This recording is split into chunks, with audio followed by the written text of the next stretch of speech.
नमस्कार दोस्तों। स्वागत है आपका स्टडी विद एके में। प्यारे दोस्तों, घटना चक्र का सीरीज चल रहा है। ये आपका भारतीय राज्य व्यवस्था और ये आपका थर्ड क्लास होगा, जिसमें हम चैप्टर 3 और 4 को यहाँ पर करने वाले हैं। यहाँ पर आप देख सकते हैं, पहला हमने चैप्टर किया था भारत का संवैधानिक विकास, कंपनी के शासन हेतु जो पारित अधिनियम थे, इसको देखा था।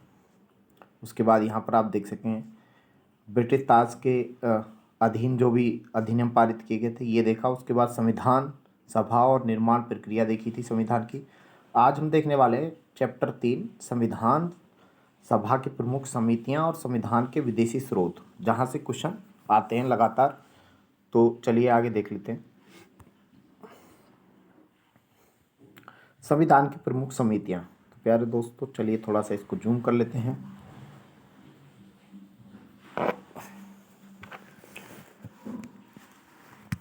चलिए प्रश्न नंबर पहला देखेंगे। निम्नलिखित में से संविधान सभा की संघ संविधान समिति के अध्यक्ष कौन थे? तो संघ संविधान समिति के अध्यक्ष जो थे वो देखेंगे आप, पंडित जवाहरलाल नेहरू यहाँ पर जो थे संघ संविधान समिति के अध्यक्ष थे। अगला देखेंगे, कुछ समिति और उनके अध्यक्ष दे रखे हैं, वो हम आगे देखेंगे। यहाँ पर बस आप क्वेश्चन आंसर के माध्यम से देखते जाएंगे। क्वेश्चन नंबर 2 देखेंगे, संविधान सभा की प्रांतीय संविधान समिति, दोस्तों प्रांतीय संविधान समिति जो थी उसके अध्यक्ष कौन थे? तो उसके अध्यक्ष थे सरदार वल्लभ भाई पटेल। अगला देखिएगा, संविधान की प्रारूप समिति के अध्यक्ष कौन थे? तो प्यारे दोस्तों डॉक्टर भीमराव अंबेडकर थे। और इसकी जो स्थापना हुई थी आप देख सकते हैं 29 अगस्त को हुई थी आपका 1947 में। ठीक है, टोटल इसमें 7 मेंबर थे डॉक्टर BR अम्बेडकर सहित। बहुत ही महत्वपूर्ण समिति है संविधान सभा की, तो ये आपको याद रखना है। आगे देखें,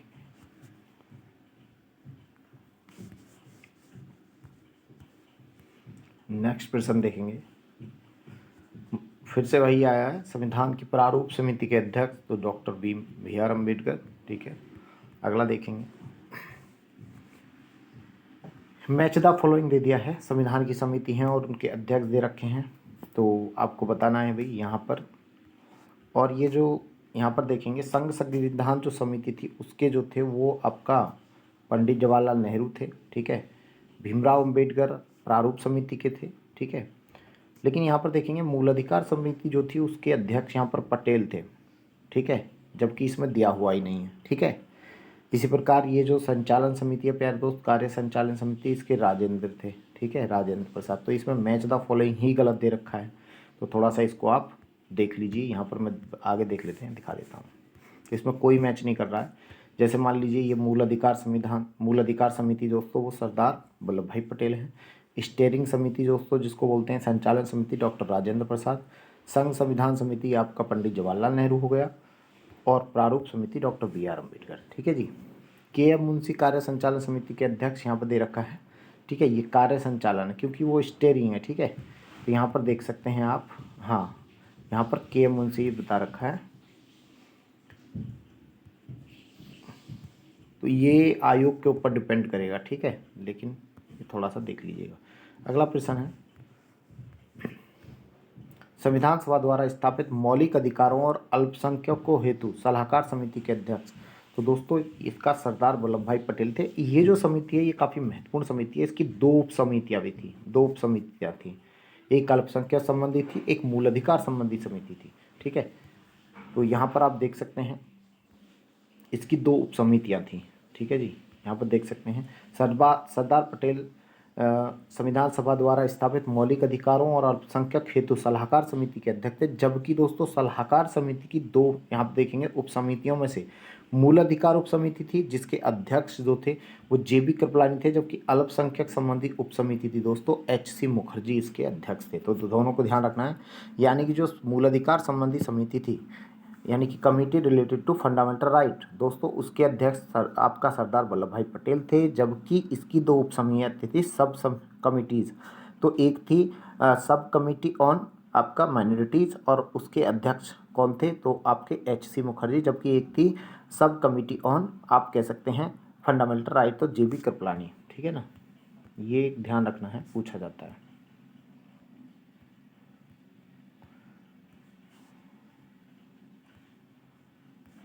इसके बाद यहाँ पर देखेंगे आप, हाँ जी, इस तरफ देखेंगे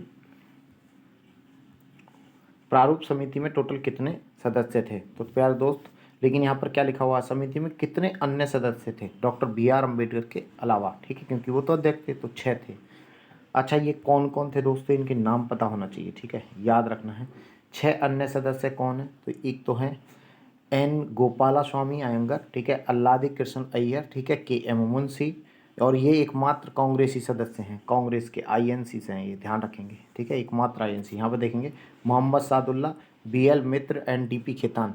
दोस्तों जो बी एल मित्र था उनका स्थान ले लिया था एन माधवराव ने, ये बीमार हो गए थे। बी एल मित्र क्या थे, ये बीमार हो गए थे, ठीक है जी। इसी प्रकार डीपी जो खेतान है दोस्तों, इनका स्थान इन यहाँ पर देखेंगे, डीपी खेतान की मृत्यु 1948 में हो गई थी, तो टीटी कृष्णमाचारी ने इनका स्थान लिया था, ठीक है। तो ये दोनों को याद रखना है, कौन बीमार हुआ, कौन आपका डेथ हो गया था। यहाँ पर देखेंगे फिर से प्रश्न पूछा है कि बताना भी आपको, इनमें से कौन सा प्रारूप समिति का सदस्य थे, तो ये बताना है, आसान प्रश्न है। देखेंगे तो जवाहरलाल नेहरू नहीं थे प्यारे दोस्त, पंडित यहाँ पर देखेंगे सरदार पटेल भी नहीं थे, एन गोपाल स्वामी अयंगर थे, अल्लादी कृष्ण अय्यर भी थे, तो सी आंसर हो जाएगा। चलिए आगे देखें, संविधान सभा, हाँ यहाँ पर देखेंगे संविधान पांडुलेखन समिति निम्नलिखित में से कौन सदस्य नहीं था।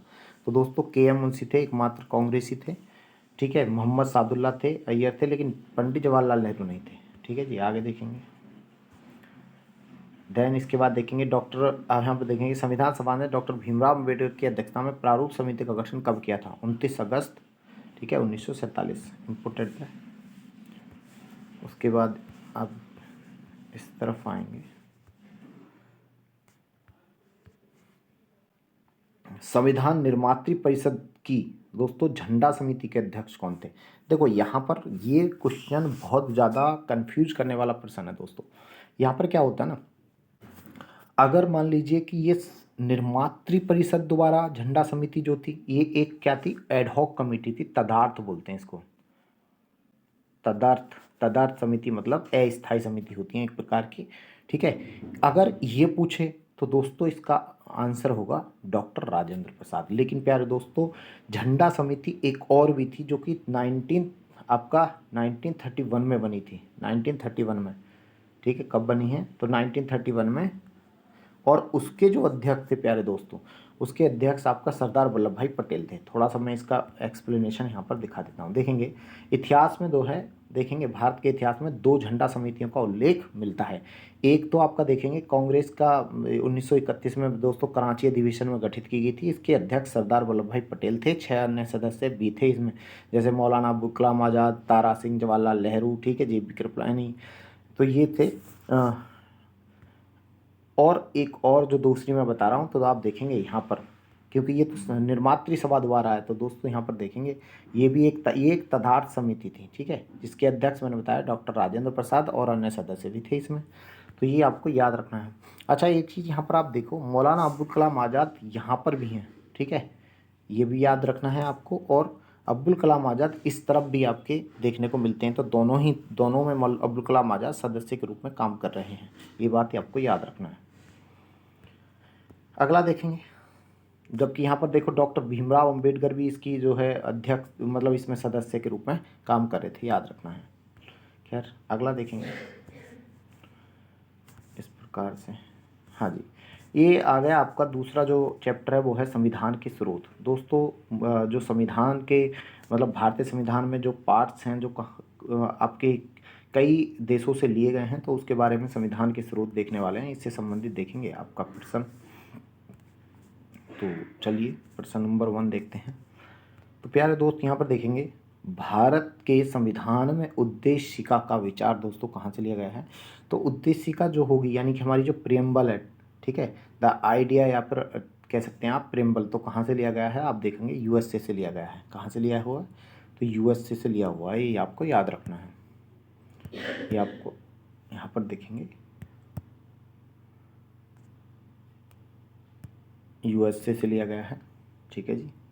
तो यूएस से इसका आंसर होगा। अगला देखेंगे। अच्छा, एक चीज़ यहाँ पर ध्यान रखने वाली बात है कि उद्देशिका की जो आप देखिए भाषा जो है दोस्तों, वो जबकि ऑस्ट्रेलिया से ली गई है, ध्यान रखेंगे, तो ये इम्पोर्टेंट बात है। अगला देखेंगे। भारत, यहाँ पे लिखा हुआ है भारतीय राजनीतिक व्यवस्था में इनमें से कौन सर्वोच्च है? सर्वोच्च न्यायालय, संसद, या आपका संविधान, या धर्म? दोस्तों सबसे ऊपर हमारा संविधान है। हमारे यहाँ पर क्या है? सुपरमेशी ऑफ द कॉन्स्टिट्यूशन, संविधान की सर्वोच्चता है, ठीक है, और ये एक फेडरल करेक्टर है, ठीक है ना। खैर, उसके बाद देखेंगे भारत में न्यायिक पुनरावलोकन दोस्तों, जिसको जुडिशियल रिव्यू बोलते हैं, ये कहाँ से लिया गया है, ठीक है। तो दोस्तों जुडिशियल रिव्यू आपको पता होना चाहिए, आर्टिकल 13 में आपका जुडिशियल रिव्यू है भारत के में। और इसमें बोला गया कि अगर संसद द्वारा बनाया गया कोई कानून दोस्तों, अगर वो मूलभूत ढांचे, संविधान के मूलभूत विशेषताओं का उल्लंघन करता है, ठीक है, तो उसको न्यायपालिका शून्य घोषित कर देगी। ये जो है जुडिशियल रिव्यू का कॉन्सेप्ट यूएसए से लिया गया है, ठीक है। तो ये आपको याद रखना है, आर्टिकल 13 में है, एक यूएसए का कॉन्सेप्ट है। न्यायिक पुनरावलोकन देखेंगे, यूएसए से लिया गया है दोस्तों। इसका आज से है, सर्वोच्च न्यायालय विधानों एवं आदेशों को न्यायिक पुनरावलोकन कर सकता है, ठीक है। और देखा हुआ है उन विधानों और आदेशों को शून्य घोषित कर सकता है जो संविधान के प्रावधानों का उल्लंघन करते हैं। ये मैं बता चुका हूँ। न्यायिक पुनरावलोकन व्यवस्था दोस्तों केवल और केवल बता दिया कहाँ से है। अच्छा, ये पूछ रहा है कहाँ पर अभी है, ध्यान से सुनेंगे। देखेंगे दोस्तों, यहाँ पर देखो इसका आंसर, इसको देखिए ध्यान से। बोल रहा है न्यायिक पुनरावलोकन की व्यवस्था कहाँ पर है? केवल भारत में, केवल यूएसए में, केवल यूके में? दोस्तों भारत और यूएसए में, क्योंकि हमने वहीं से लिया है, ध्यान रखना है आपको। देन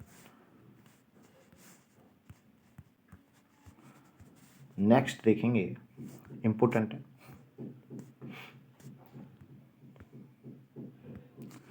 निम्नलिखित में से कौन सा लक्षण भारतीय परिसंघ और अमेरिकी परिसंघ में दोस्तों एक समान रूप से है? दोस्तों यहाँ पर बोल रहा है इकहरी नागरिकता, नहीं, भारत में इकहरी नागरिकता, लेकिन यूएसए में वहाँ पर क्या है? दोहरी नागरिकता का कॉन्सेप्ट है। संविधान की 3 अनुसूचियाँ, नहीं प्यारे दोस्तों, हमारे यहाँ पर 3 अनुसूचियाँ हैं, वहाँ पर अलग सिस्टम है। न्यायपालिका की द्वैधता, नहीं दोस्तों, हमारे यहाँ पर 2 प्रकार की न्यायपालिका है, स्वतंत्रवी और आपका एकीकृत, लेकिन वहाँ पर क्या है? न्यायपालिका केवल स्वतंत्र न्यायपालिका का कॉन्सेप्ट है। दूसरा यहाँ पर आप देखेंगे लास्ट, संविधान के निर्वचन हेतु परिसंघीय उच्च न्यायालय, हाँ बिल्कुल दोनों में ठीक है दोस्तों। एक फेडरल कोर्ट होगा, किसके लिए? संविधान की व्याख्या करने के लिए। वहाँ पर भी एक फेडरल कोर्ट है, हमारे यहाँ भी इसको क्या बोलते हैं आप? सुप्रीम कोर्ट बोलते हैं, ठीक है। ये एक प्रावधान ठीक है, दोनों में समान रूप से पाया जाता है। आप देखेंगे नेक्स्ट है संघात्मक विशेषता। भारत की जो संविधान है उसकी संघात्मक विशेषता कहाँ से ली गई है दोस्तों? संघात्मक विशेषता कनाडा से ली गई है। यहाँ पर देखेंगे लिखा हुआ है। अगला देखिएगा, किस देश से संघवाद का पद्धति दोस्तों कहाँ से आता है? फिर सेम ही है, संघवाद या आपका देख सकते हैं, ठीक है। तो ये आपका कनाडा से लिया गया है। भारतीय संविधान में राज्यों का संघ की अवधारणा दोस्तों, राज्यों का, भारत एक राज्यों का संघ होगा, किसमें है? आर्टिकल 1 में लिखा हुआ है। ये संकल्पना कहाँ से ली गई है? तो प्यारे दोस्तों ये भी आपका क्या है? संघ किसको दिखाता है? ये राज्यों का संघ है, तो संघ मतलब दोस्तों कहाँ से लिया गया है? कनाडा से, ठीक है। तो कनाडा यहाँ पर है नहीं, देखो ध्यान से, इसका एक अन्य नाम हुआ करता था, ठीक है। जब अब देखेंगे ब्रिटिश नॉर्थ अमेरिका अधिनियम से दोस्तों, इसका मतलब क्या है कि जो आपका, इसको कनाडा कह सकते हैं। एक्चुअली कनाडा जो था ना, वो किसका कॉलोनी हुआ करता था? ये भी ब्रिटेन की कॉलोनी था। तो ये ब्रिटिश नॉर्थ अमेरिका अधिनियम दोस्तों इससे लिया गया है, कनाडा से, ध्यान रखेंगे। उसके बाद आगे देखेंगे, राज्यों का संघ है, कनाडा एक्ट से पारित किया गया है, ठीक है। अनुच्छेद 1 में दे रखा है, सब कुछ लिखा हुआ है। भारतीय संविधान की समवर्ती सूची किस उससे ली गई है दोस्तों? जो आपको पता है कि भारतीय संविधान का जो 7वां शेड्यूल है, ठीक है, और 7वां शेड्यूल एंड आपका आर्टिकल 246 दोस्तों, इसमें क्या दे रखी है ना, इसमें 3 सूची दे रखी हैं, ठीक है। इसमें ये वैसे दोनों क्या जुड़े हुए हैं? ये डिस्ट्रीब्यूशन ऑफ पावर से जुड़े हुए हैं, डिस्ट्रीब्यूशन ऑफ पावर या डिवीज़न ऑफ पावर से। और इसमें 3 लिस्ट हैं, तो आप देखेंगे सेंट्रल लिस्ट या union list, state list and आप देखेंगे कंकरेंट लिस्ट, ठीक है जी। तो प्यार दोस्त, जो समवर्ती सूची है जिसको बोलते हैं, जिस पर कानून बनाने का अधिकार दोनों का होता है, वो ऑस्ट्रेलिया से ली गई है, ध्यान रखेंगे। आगे देखेंगे,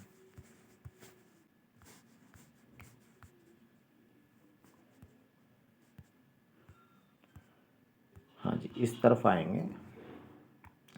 समवर्ती सूची की अवधारणा अभी बताया मैंने, कहाँ से लिया हुआ ये कॉन्करेंट लिस्ट। तो दोस्तों आप देख सकते हैं ऑस्ट्रेलिया से लिया है समवर्ती सूची। संविधान सभाओं ने दोस्तों 7वीं अनुसूची में वर्णित समवर्ती सूची की अवधारणा कहाँ से ग्रहण की है, वही क्वेश्चन फिर से पूछ लिया है, ऑस्ट्रेलिया से। अच्छा, ये घटना चक्र की एक बात होती है दोस्तों, एक ही प्रश्न कई बार देखने को मिल जाता है, 2 या 3 बार भी सेम हो सकता है, लेकिन क्या है वो आपको अलग अलग वर्षों में पूछा गया है। इसका फ़ायदा क्या होता है ना, जब हम किसी चीज़ को, एक ही चीज़ को कई बार सुनते हैं, ठीक है, या फिर पढ़ते हैं, तो दोस्तों वो दिमाग में बैठ जाती है। तो इससे जो है ना, हमें लगता है कि टाइम लग रहा है, लेकिन प्यारे दोस्तों ये हमारे कहीं ना कहीं क्या होता है, लॉन्ग टर्म मेमोरी में चला जाता है 2-3 बार पढ़ने से। तो ये बात आपको ध्यान रखना है। भारतीय संविधान में दोस्तों समवर्ती सूची की अवधारणा फिर से देखो क्या है, कहाँ से ली गई है, ऑस्ट्रेलिया से ली गई है। तो देख सकते हैं वही सेम। भारतीय संविधान में अब अगला प्रश्न आ गया, राज्य के नीति निर्देशक तत्व जो हैं दोस्तों, ये कहाँ से लिए गए हैं। तो इसकी संकल्पना आपको पता ही है, ये तो काफ़ी फेमस है, आयरलैंड से लिया गया है, ठीक है। डीपीएसपी, और किस में है डीपीएसपी, आपको ये भी याद रखना, देख सकते हैं आप आर्टिकल, ये भाग 4 में है, ठीक है, संविधान के में, और आपका 36 से 51 तक दे रखा है। इसी प्रकार भाग 3 में क्या है, एफआर है, ठीक है, और कितने से हैं, तो आप देख सकते हैं 12 से 35 तक, ठीक है, आर्टिकल में, ये भी याद रखना है, इम्पोर्टेंट है। अगला देखेंगे, इस तरफ आइए, मैं ये करा चुका था, हाँ हाँ जी, इस तरफ देख लीजिए, यहाँ पर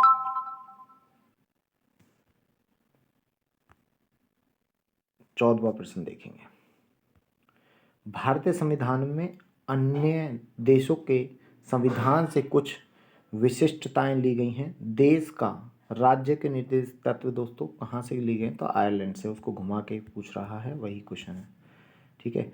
राज्यसभा में प्रतिभा, राज्यसभा में जो प्रतिभा, अनुभव और सेवा का प्रतिनिधित्व करने वाले भारतीय संविधान देखेंगे, संविधान निर्माता उदाहरण को प्रभावित करते हैं। प्यारे दोस्तों ये भी कहाँ से लिया गया है, तो ये आयरिश संविधान से लिया गया है। यानी कि जो आपका राज्यसभा में कुछ अनुभवी लोगों को से, यानी कि कुछ विशेष क्षेत्र के जो योग्य होते हैं, उनको क्या किया जाता है, भारत का राष्ट्रपति क्या करता है, उनको आप देख सकते हैं मनोनीत करता है। प्रेसिडेंट ऑफ इंडिया क्या करता है, मनोनीत 12 सदस्यों। तो ये कहाँ से लिया गया है, ये भी आयरिश, आपका आयरलैंड के संविधान से लिया गया है, देख सकते हैं यहाँ पर आयरिश संविधान। मैच द फॉलोइंग दे रखा है भाई आपको, कौन सी चीज़ कहाँ से ली गई है, तो ये बड़ा आसान है, बता सकते हैं आप। मूल अधिकार कहाँ से लिया गया है, एफआर यूएस से, बताइए। संसदीय प्रणाली दोस्तों कहाँ से ली गई है, यूके यानी कि ब्रिटेन, और बताइए ये कहाँ से है, जर्मनी, जेआर लिख दे रहा हूँ, और डीपीएसपी आयरलैंड, तो इसमें कुछ है ही नहीं, ठीक है, आप लगा लेंगे, इसमें कोई बड़ी बात नहीं है, ठीक है जी। आगे देखेंगे, ये देख सकते हैं मूल अधिकार, ठीक है, ये सब कुछ लिखा हुआ है। फिर से मैच द फॉलोइंग आ गया है प्यारे दोस्तों, फिर से लगाना है आपको। यहाँ पर देखेंगे विधि का शासन दोस्तों, यानी कि इसको बोलते हैं आपका रूल ऑफ लॉ, क्या बोलेंगे, रूल ऑफ लॉ। तो रूल ऑफ लॉ तो प्यारे दोस्त ब्रिटेन यानी कि इंग्लैंड से लिया गया है। उसके बाद देखेंगे आप यहाँ पर विस्तृत उभयनिष्ठ सूची, प्यारे दोस्तों ये आपके कनाडा से लिया गया है, ठीक है, यानी कि ये क्या है, अनुसूचियाँ, यानी कि सूची है, समवर्ती सूची कह सकते हैं आप इसको। और आप देखेंगे यहाँ पर विधि द्वारा स्थापित प्रक्रिया दोस्तों, प्रोसीजर इस्टेब्लिश बाय लॉ बोलते हैं इसको, क्या बोलते हैं, विधि द्वारा स्थापित प्रक्रिया। तो दोस्तों ये जापान से ली गई है। और आपका बचा यहाँ पर देखेंगे राष्ट्रपति के विचारार्थ राज्यपाल द्वारा विधेयक सुरक्षित करना। तो ये प्यारे दोस्तों आपका लिया गया है, आप देख सकते हैं यहाँ पर जो भी आपका बचा हुआ है, कौन सा बचा हुआ है, तो आपका बचा हुआ है ऑस्ट्रेलिया। चलिए यहाँ पर देख लेंगे, इसको एक बार देख लीजिए, डी आंसर हो जाएगा, देखेंगे। हाँ जी, यहाँ पर थोड़ा सा इसको, हाँ केंद्र राज्य संबंध, देखो इसको थोड़ा ध्यान से देखेंगे। इंग्लैंड से विधि द्वारा विधि का शासन हो गया, रूल ऑफ लॉ। विधि द्वारा स्थापित प्रक्रिया दोस्तों जापान से लिया गया है, कनाडा से लिया गया है, राष्ट्रपति द्वारा विचारार्थ, आप देखेंगे, यानी कई बार क्या होता है, राष्ट्रपति एक विधेयक को रख देता है राज्यपाल के लिए सुरक्षित, यानी कि इस पर निर्णय राज्यपाल लेगा। तो ये क्या है दोस्तों, ये आपका कनाडा से लिया गया। उभयनिष्ठ सूची दोस्तों ये ऑस्ट्रेलिया से ली गई है, कौन सी, ऑस्ट्रेलिया से क्या लिया गया है, समवर्ती सूची या फिर उभयनिष्ठ जो सूची दे रखा है विस्तृत। तो ये ध्यान रखेंगे, डी आंसर हो जाएगा। अगला देखेंगे, फिर से वही इस प्रकार का क्वेश्चन आया है, मैच द फॉलोइंग।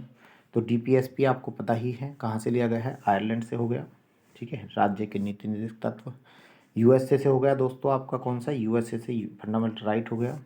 केंद्र राज्य संबंध संवर्ती सूची आ गई दोस्तों, ये आपका ऑस्ट्रेलिया से ली गई है, ठीक है। भारत राज्यों का एक संघ होगा, भारत राज्यों का एक संघ होगा और संघ में अधिक शक्ति निहित होगी दोस्तों, ये आपका क्या है, कनाडा से लिया गया है। ये भी महत्वपूर्ण है दोस्तों, तो ये आपको याद रखना है। प्रश्न नंबर आप देख सकते हैं। अगला देखेंगे, चलिए नेक्स्ट देख सकते हैं, ये सारा का सारा डी इसका जो है आंसर हो जाएगा। यहाँ पर आप एक्सप्लेनेशन भी इसका देख लेंगे।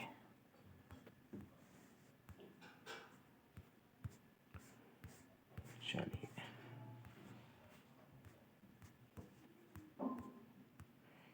यहाँ पर देख लीजिए भाई, ठीक है, ये देखेंगे तो डीपीएसपी हो गया, फंडामेंटल राइट यूएस से, ठीक है। केंद्र राज्य संबंध में समवर्ती सूची ऑस्ट्रेलिया, राज्यों का एक संघ है और संघ शक्तिशाली होगा दोस्तों, ये कहाँ से है, फेडरल सिस्टम बोलते हैं इसको, कनाडा से लिया गया है। अगला देखेंगे, भारत में मौलिक कर्तव्यों की विचारधारा कहाँ से ली गई। तो प्यार दोस्त, मौलिक कर्तव्यों का विचार सोवियत संघ, जिसको बोल रहे हैं आज आप रसिया, वहाँ से लिया गया है, ठीक है। 51 के में दे रखे हैं, ठीक है, और ये मूल रूप से संविधान में नहीं थे। 42वें संविधान संशोधन 1976 द्वारा स्वर्ण सिंह समिति, ठीक है, स्वर्ण सिंह समिति द्वारा इसको जोड़ा गया था सुझाव पर। खैर अगला देखेंगे, भारत का संविधान दोस्तों सबसे लंबा है, बिल्कुल ठीक है। मौलिक अधिकारों का अध्याय अमेरिका के संविधान से लिया गया है दोस्तों, ये बात ठीक है, सबसे लंबा है। तो इसका कारण क्या होता कि भारत के संविधान में इतने क्या बताते आप, 395 अनुच्छेद हैं, 12 भाग हैं, ये इसकी एक्सप्लेनेशन होता। तो ये क्या है तो दोनों ठीक दोस्तों, लेकिन इसकी एक्सप्लेनेशन ठीक नहीं है। तो इसका मतलब क्या हो जाएगा, आंसर आपका बी हो जाएगा, ठीक है। ए और आर सही है लेकिन व्याख्या सही नहीं है, देख सकते हैं, ठीक है। उसके बाद अगला देखेंगे, भारतीय संविधान में सन्निहित मौलिक अधिकारों की अवधारणा किस संविधान से ग्रहण की गई। तो मौलिक अधिकार अभी फंडामेंटल राइट यूएसए से लिए गए हैं, इसमें कोई बड़ी बात नहीं है, सेम क्वेश्चन दोहरा रहा है। 24वां प्रश्न देखेंगे, मूल अधिकारों की अवधारणा या विचार लिया गया है, सेम अमेरिका से लिया गया है। अगला देखेंगे, मौलिक अधिकार की अवधारणा फिर यूएसए से लिया गया है। अगला देखेंगे, भारतीय संविधान, लिखित संविधान दोस्तों किस देश से लिया है। यहाँ पर देखेंगे, लिखित संविधान का प्रारंभ किस देश से हुआ। दोस्तों दुनिया का सबसे पहला लिखित संविधान अमेरिका का है, ठीक है, लेकिन हाँ सबसे छोटा है, केवल बहुत ही कम 7 अनुच्छेद है, ठीक है, लेकिन दुनिया का सबसे बड़ा लंबा लिखित संविधान भारत का है, ध्यान रखेंगे। यहाँ पर देखेंगे सबसे छोटा है, 7 अनुच्छेद हैं केवल। इसके बाद आइए आप अभी जी यहाँ पर देखेंगे, मौलिक कर्तव्य, अच्छा हम ये कर चुके हैं। तो हमारा जो नेक्स्ट आपका चैप्टर होगा, थर्ड होगा, जिसमें देखेंगे हम भारतीय संविधान के प्रमुख भाग। तो प्यार दोस्तों आज ये बहुत ही मतलब छोटा चैप्टर था, ज़्यादा बड़े चैप्टर नहीं थे, 2 चैप्टर किए हैं हमने। तो ये हम इस प्रकार ही पूरा का पूरा जो है पॉलिटी करेंगे कंप्लीट, जो कि आर ओ आपका यूपी पीसीएस 2024 जो के लिए बहुत ही इंपॉर्टेंट होगा, और भी बिहार पीसीएस हो गया, राजस्थान पीसीएस, मध्य प्रदेश पीसीएस। प्यारे दोस्तों जहाँ पर भी पॉलिटी आता है आप देखेंगे लगभग पॉलिटी जो है वो आपका 16 या 17 क्वेश्चन से लेकर कई बार 25 तक वेरी करता है प्यारे दोस्त। तो इसलिए क्या है, पॉलिटी बहुत ही महत्वपूर्ण है। जितने भी इसके आसपास के जितने भी मतलब जो आपके कॉन्सेप्ट्स होंगे, इनके प्रश्न के माध्यम से हम पूरे को कवर करेंगे, समझ लेंगे, तो पॉलिटी में आपका एक कॉन्फिडेंस डेवलप हो जाएगा, क्वेश्चन आपका गलत नहीं होगा अगर आप अच्छे से फॉलो करते हैं। तो प्यारे दोस्तों ठीक है, आपका अगर आपको वीडियो अच्छा लगा है तो लाइक करिए, शेयर करिए और सब्सक्राइब करिए। मिलते हैं नेक्स्ट वीडियो में, बहुत बहुत धन्यवाद।